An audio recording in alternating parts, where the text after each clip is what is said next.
নমস্কাৰ জহাৰ welcome to মই এনানি mini video' আহিছোঁ।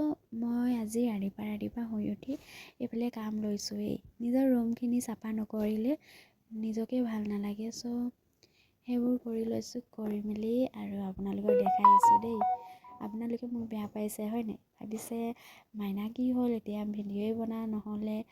মই মানে টাইমেই পোৱা নাই। আপোনালোকে মোক বেয়া নাপাব দেই। আপোনালোকক মই বহুত মিছ কৰি আছোঁ, কাৰণ আপোনালোকে মোক বহুত ছাপোৰ্ট কৰি আছে সেইকাৰণে। আৰু আপোনালোকে এনেকৈ মোক মৰম চেনেহ দি থাকিব। আৰু ৰুমবিলাক চাফা কৰি মেলি, আৰু সেইটো ৰুমটো মানে কোনো নহয়, তথাপি এইটো যে কি ক'ম, যিমান চাফ চিকুণ কৰিম ইমান লেতেৰা হৈ যায়।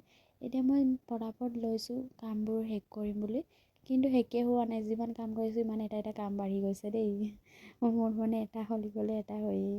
আৰু মোৰ এই পেণ্টটোত যে ক'লা ক'লা লাগি আছে, এইটো আপোনালোকে মন নিদিবচোন, কাৰণ সেইটো কেনেকৈ লাগিলে মই নিজে নাজানো।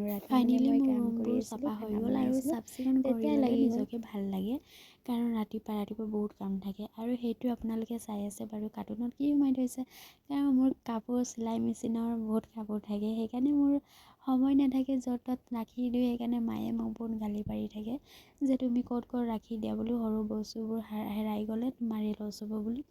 সেইকাৰণে মোৰ মায়ে কি কৰিছে, কাৰ্টুনত সোমাই দিছে, কৈছে তুমি ইয়াতে ৰাখিবা।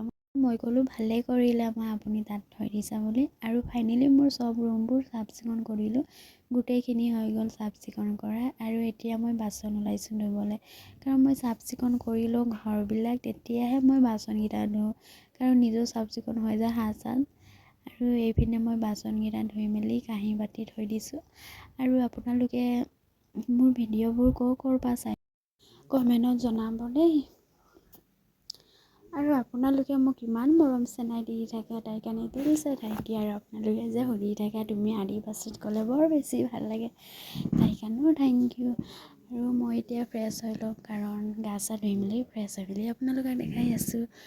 এইপিনে মই গা চা ধুই মেলি ৰেডি হ'লোঁ আৰু নিজেও অলপ ফ্রেশ করে লৈছোঁ।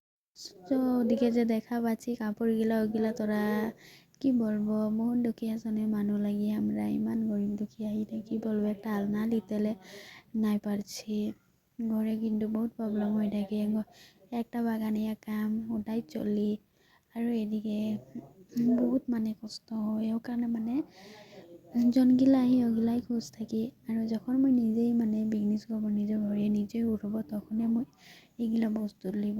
আৰু আমি তো লোকে তোদেরকে দেখাইছি আমাদের ঘরে কোনোই নাকি বলতে গেলে একটা দনলোক নাকি আমাদের ঘরে, তথাপিও মানে কি করি নিজকে তো করতে লাগে। আর এদিকে দিদিয়ে আনে দিলে একটা কাপড় অর্ডার, তোটাই চিলালি, চিলাই করে অকণ দিলি দেই কোনে অকণ ফাইনেলি মোর কাপড় চাপড় চিলা হয়ে গেলো, কাম চামও করলিলি।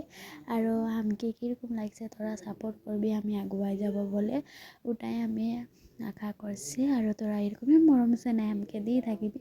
আর ব্লগটা দেখে কোনে তোদেরকে কীরকম লাগলো কমেন্টে জানাবি। হোক।